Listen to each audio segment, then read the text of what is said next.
Tetapi kan sebelum golnya Osama Rashid itu ada sebuah momen ketika Mohanad Ali, pencetak gol pertamanya Irak itu dia dalam posisi offside. Itu offside saudara-saudara karena ketika bola di crossing ke tengah itu si Ali itu sudah ada di depan dan pemain yang mengumpan itu itu offside lah. Offside itu rekamannya ada di mana-mana, itu pembahasannya ada di mana-mana, itu sudah dibahas di mana-mana dan itu memang seharusnya offside. Offside. Halo saudara-saudara, jumpa lagi dengan komentator gadungan di sini. Dengan komentator yang gadungan.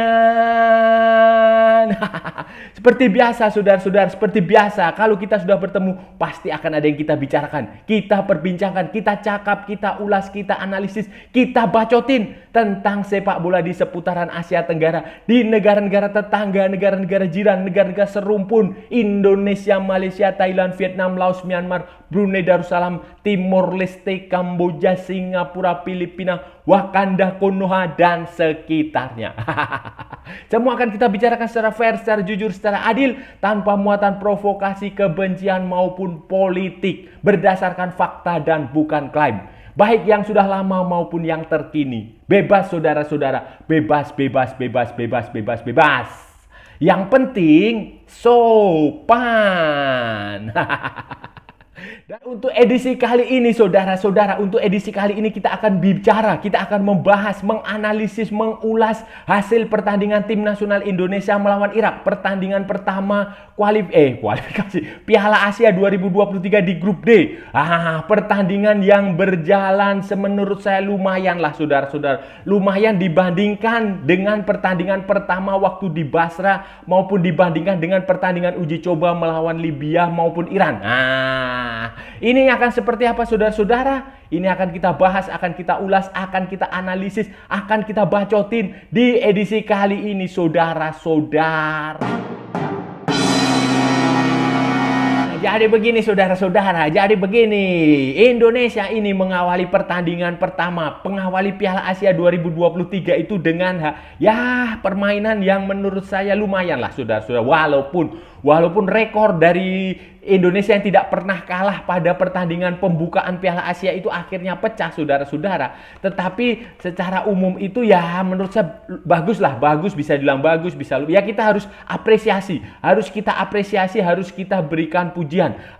Menghadapi Irak ini saudara-saudara, Indonesia ini kan berada dalam bayang-bayang kekalahan waktu di Basra. Kekalahannya 1-5 dan sekarang 1-3. Ada pengecilan pengecilan jumlah skor. Kemudian Indonesia juga tertekan karena pada pertandingan persahabatan, 3 pertandingan persahabatan yang digelar sebelum Piala Asia, sebelum pertandingan melawan Irak ini hasilnya mengecewakan. Dibantai sama Iran, dibantai sama Libya, kalah tipis sama Libya. Jadi skornya kurang meyakinkan lah. Apalagi sebelumnya juga mereka sempat imbang dengan Filipina. Kemudian ada persiapan yang tidak terlalu lancar ketika Sintayong melakukan berbagai macam eksperimen, ketika Sintayong melakukan berbagai macam perubahan, ketika Sintayong melatih fisik para pemain sebelum turnamen ini digelar. Jadi itu membuat ibaratnya restart lah, mulai lagi dari nol. Tetapi yang kita lihat saudara-saudara, yang kita lihat pada pertandingan melawan Irak ini sebenarnya Sintayong menegaskan bahwa dia menepati janjinya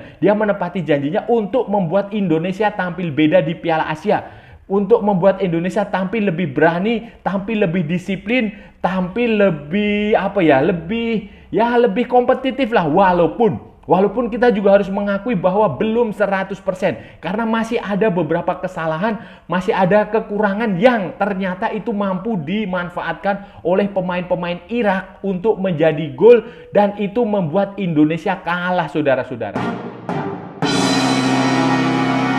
Irak saudara-saudara, Sintayong menggunakan formasi yang menurut saya cukup unik dan itu misterius lah. Backgroundnya itu kita bisa membacanya bermacam-macam. Kita bisa membaca dengan 3-6-1, bisa juga kita membacanya dengan 5-4-1, bisa juga kita membacanya dengan 5-2-3. Jadi bervariasi dan agak unik. Itu tujuannya supaya mengaburkan lawan juga bingung dan itu terbukti. Jadi begini, di penjaga gawang kita lihat situ ada Hernando Ari Sutaryadi. Kemudian di 3 back sentralnya itu ada Rizky Ridho, ada Elkan Bagot dan ada Jordi Amat. Kemudian tetapi Justin Hubner juga main, saudara-saudara, jangan lupa. Kemudian di sayapnya itu ada Pratama Arhan, ada Asnawi. Tetapi Yakob Sayuri juga main. Nah, jadi ini unik. Kemungkinan ini Yakob Sayuri di kanan kan, bisa jadi Yakob Sayuri menjadi gelandang sayapnya, bisa juga menjadi penyerang sayap.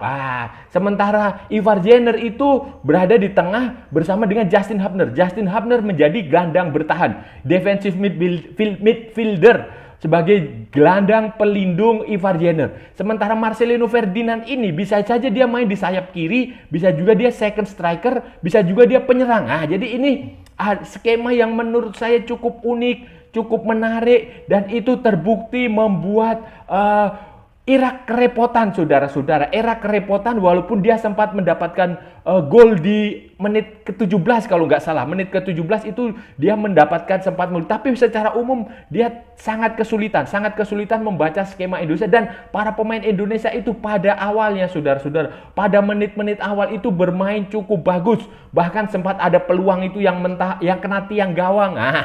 Itu menunjukkan bahwa taktik dan skema Sintayong ini memang benar-benar sempat merepotkan Irak.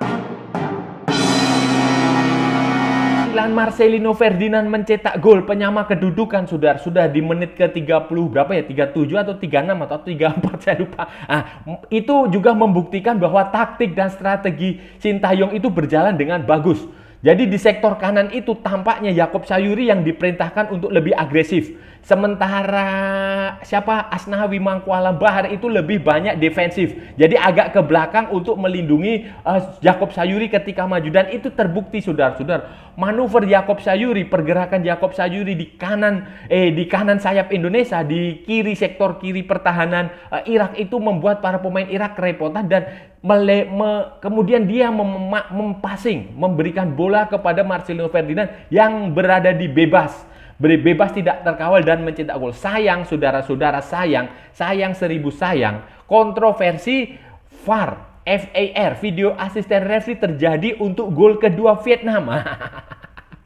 Siapa sih? Osama atau siapa? Osama Rashid itu. Tetapi kan sebelum golnya Osama Rashid itu ada sebuah momen ketika Mohanad Ali, pencetak gol pertamanya Irak itu dia dalam posisi offside. Itu offside, saudara-saudara, karena ketika bola di crossing ke tengah itu si Ali itu sudah ada di depan dan pemain yang mengumpan itu itu offside lah. Offside itu rekamannya ada di mana-mana, itu pembahasannya ada di mana-mana, itu sudah dibahas di mana-mana dan itu memang seharusnya offside.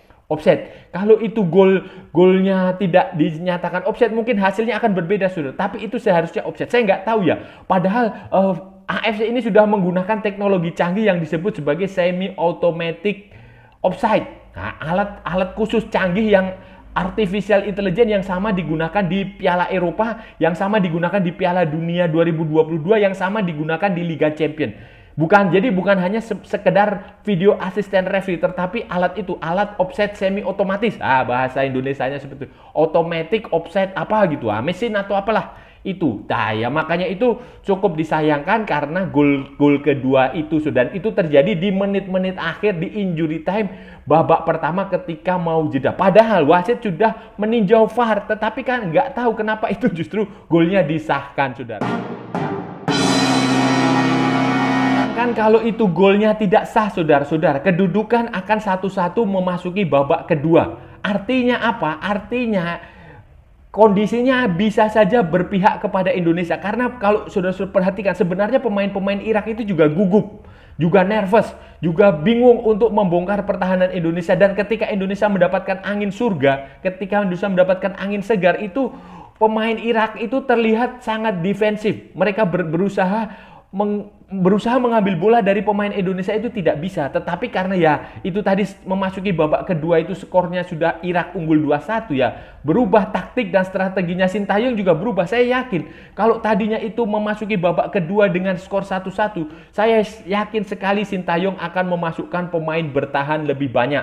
Indonesia akan bermain dengan defensif, super defensif, parkir bos.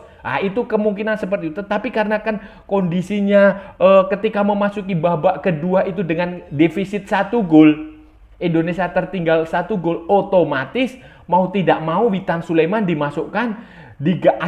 Asnawi yang kurang sepenuhnya bugar, yang hanya mampu bermain 45 menit itu ditarik keluar, dan posisinya Asnawi digantikan Yakob Sayuri, sementara Witan Sulaiman agak maju ke depan. Nah, itu yang terjadi karena Indonesia tertinggal 1 gol gara-gara gol kontroversial offside. Walaupun ada gol kontroversial offside, saudara-saudara, Indonesia juga ditolong oleh golnya siapa ya? Osama atau siapa itu yang di awal babak kedua yang juga dibatalkan VAR karena ada pemain Irak offside terlebih dahulu ketika Irak sedang membangun serangan. Jadi kita juga harus fair, saudara-saudara. Kita harus fair. Di satu sisi kita juga dirugikan VAR, di sisi lain kita juga diuntungkan VAR. Tetapi ya itu memang cukup disayangkan juga, saudara-saudara, gol di akhir babak pertama itu, karena itu membuat taktik dan skema dan strategi Sintayong tidak berjalan di babak.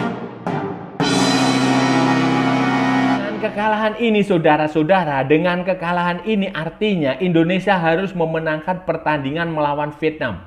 Hari Jumat tanggal 9, tanggal berapa ya? 19 atau tanggal berapa? Itu hari Jumat, saudara-saudara. Jumat malam itu Indonesia harus bisa mengalahkan Vietnam jika masih bermimpi untuk lolos ke babak 16 besar Piala Asia.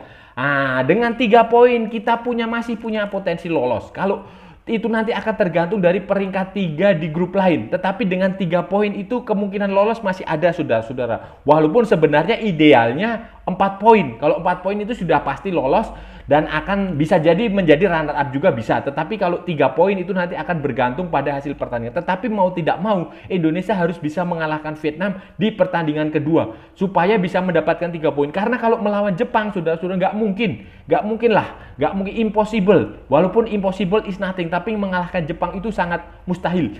Menahan imbang pun saya tidak yakin bisa, saudara-saudara.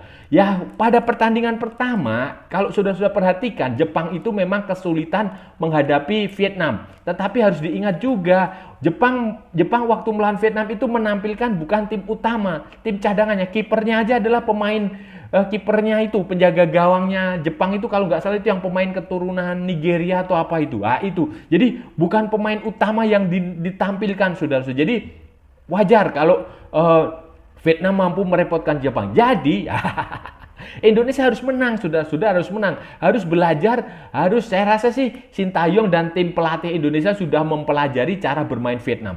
Sudah tahu titik lemah Vietnam. Sudah bisa membaca kelebihan dan kekurangan Vietnam asuhan Philippe Troussier. Karena Vietnam asuhan Philippe Troussier ini bermain dengan cara yang berbeda dengan Vietnam asuhan Park Hang-seo. Kalau Vietnam asuhan Park Hang-seo itu jauh lebih Spartan. Kemana-mana bola dikejar cepat. Tetapi kalau asuhan Philippe Troussier ini ada jeda. Mereka biasanya tidak secepat waktu Park Hang-seo, tetapi ya masih tetap cepat, tetapi masih juga kadang mengontrol bola, melihat situasi, berusaha untuk ball possession. Ini harus manfaatkan oleh Sintayong untuk menilai cara bermain Vietnam supaya Indonesia bisa menang.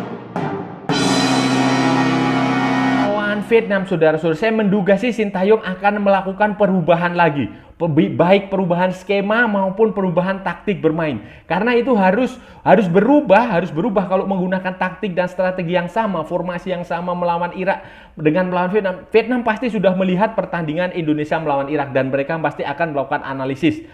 Itu. Jadi, dan saya rasa Sintayong akan melakukan itu karena Sintayong itu terkenal sebagai pelatih bunglon, pelatih yang bisa berubah-ubah sesuai kebutuhan, pelatih yang bisa menyesuaikan diri, beradaptasi dengan lawan, dengan musuh, dengan karakter permainan di lapangan. Antara satu pertandingan dengan pertandingan lagi itu kemungkinan dia akan berbeda. Bisa saja beberapa pemain itu tetap dipertahankan, tetapi bisa juga beberapa pemain yang main melawan Irak itu tidak tampil melawan Vietnam. Misalnya Rafael Struijk bisa saja diganti dengan Ramadan Sananta atau Dimas Derajat. Tapi saya heran kok Dimas Derajat lagi. Ramadan Sananta bisa main. Kemudian formasinya bisa berubah lagi. Bisa menjadi 3-4-3 atau 4-2-3-1 atau 4-4-2. Itu bisa terjadi nanti waktu melawan Vietnam. Kemudian Justin Hubner bisa saja dimainkan agak ke belakang menjadi back tengah. Sain Patinama itu juga belum dimainkan kemarin waktu melawan Irak. Kemudian Sandy Walsh itu juga baru main di babak kedua. Itu bisa dimainkan. Kemudian Mark Klok, kemudian Ricky Kambuaya yang baru main di babak kedua waktu melawan Irak, itu juga bisa dimainkan waktu melawan Vietnam. Jadi ada berbagai macam kombinasi variasi yang bisa dimainkan. Yaakob Sayuri bisa lagi main di depan, bisa agak ke belakang. Kemudian Pratama Arhan itu juga harus dievaluasi juga.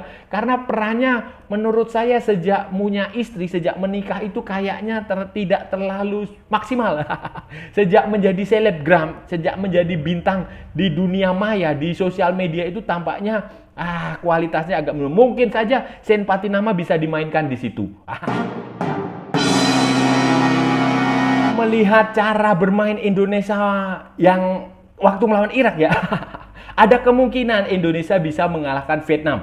Ada kemungkinan, saudara-saudara, ada kemungkinan. Karena Vietnam itu waktu melawan Jepang itu juga ada banyak titik lemah yang menurut saya bisa dieksploitasi. Mereka menderita 4 gol setelah sempat tertinggal 0-1, kemudian menyamakan skor 1-1, unggul 2-1, kemudian kalah menjadi disamakan 2-2, 3-2 dan akhirnya 4-2. Ada banyak celah yang bisa dimanfaatkan oleh Vietnam itu. Ketika dia menyerang, dia menyisakan ada celah di belakang itu, di lini antara lini tengah sama lini belakang itu ada lubang yang itu waktu pertandingan melawan Jepang itu benar-benar dimanfaatkan oleh pemain-pemain Jepang. Ketika mereka menyerang ya, saat mereka bertahan saudara-saudara, saat mereka bertahan itu juga tidak terlalu solid-solid amat. Kalau Indonesia mampu melakukan kombinasi 1-2 sentuhan di sekitar kotak penalti, itu peluang kita mencetak gol besar.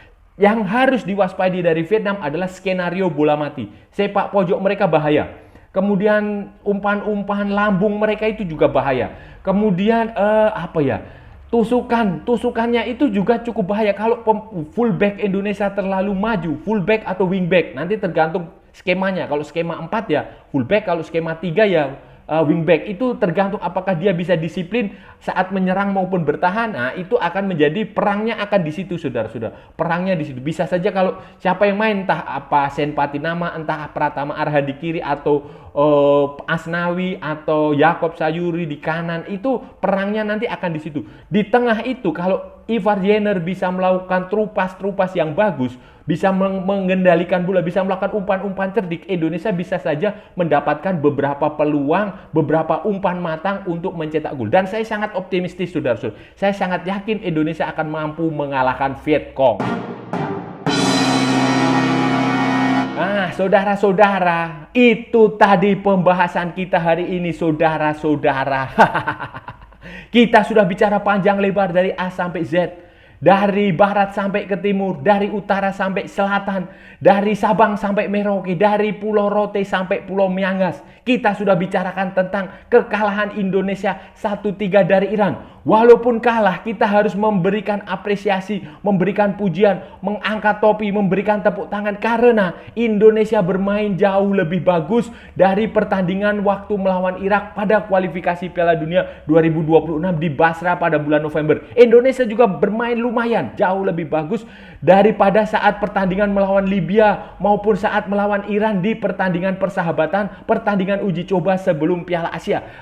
Ya memang sudah lumayan secara koordinasi. Kesalahan juga sudah mulai bisa dihindari walaupun masih ada kesalahan. Tetapi secara umum overall itu sudah cukup bagus, saudara-saudara. Cukup bagus ya, memang karena kualitas lawan aja yang cukup bagus, kualitas Iran yang memang ya sedikit di atas kita ya. Hasilnya ya seperti itu. Kita kalah oleh 3 gol Irak, saudara-saudara. Irak, maaf. 3 gol Irak yang memang benar-benar berkualitas. Gol yang bagus, yang walaupun ya sebuah manuver yang itu membuat pertahanan Indonesia sedikit rapuh, membuat para pemain Indonesia lengah karena memang kombinasi serangan pemain-pemain Iran itu cukup Irak itu cukup bagus, saudara-saudara. Dan saya rasa, saudara-saudara, nanti pada pertandingan kedua Indonesia punya peluang untuk mendapatkan poin dari Vietnam. Ya saya sih berharap menang saudara-saudara. Karena kalau kita bisa mendapatkan 3 poin dari Vietnam, ya peluang lolos masih ada. Tetapi kalau kita hanya mendapatkan 1 poin, ya berat saudara-saudara. Karena nanti pertandingan terakhir melawan Jepang. Di pertandingan lain Jepang kan mengalahkan Vietnam 4-2. Jadi ini akan menjadi grup yang menarik. Seperti yang sebelumnya sudah selalu kita katakan dan dibahas di banyak tempat. Ini adalah grup yang menarik. Dan peluang Indonesia, peluang Irak, peluang Jepang, peluang Vietnam untuk lolos ke babak 16 besar itu sama-sama besar. Dan saya rasa sudah cukup ya saudara-saudara pembahasan kita hari ini. Kalau ada salah-salah ya mohon maaf. Namanya juga gadungan. Tetapi kalau benar saudara-saudara berarti sebuah kebenaran. Kalau saudara-saudara merasa channel ini bermanfaat, berguna, menghibur, menginspirasi, silahkan like, share, and subscribe. Tapi kalau tidak saudara-saudara, abaikan saja. Skip, jangan ditonton, tetapi jangan juga di-report. Kasihan saya saudara-saudara. Ikuti juga akun media sosial Komentator Gadungan, ada di Instagram, ada di Facebook, dan ada di mana? Oh, ada di TikTok saudara-saudara. Oke, sampai bertemu lagi di edisi-edisi berikutnya dengan tema-tema yang jauh lebih tidak bermutu, dengan tema-tema yang jauh lebih konyol, dengan tema-tema yang jauh lebih membagongkan. Salam olahraga dan merdeka.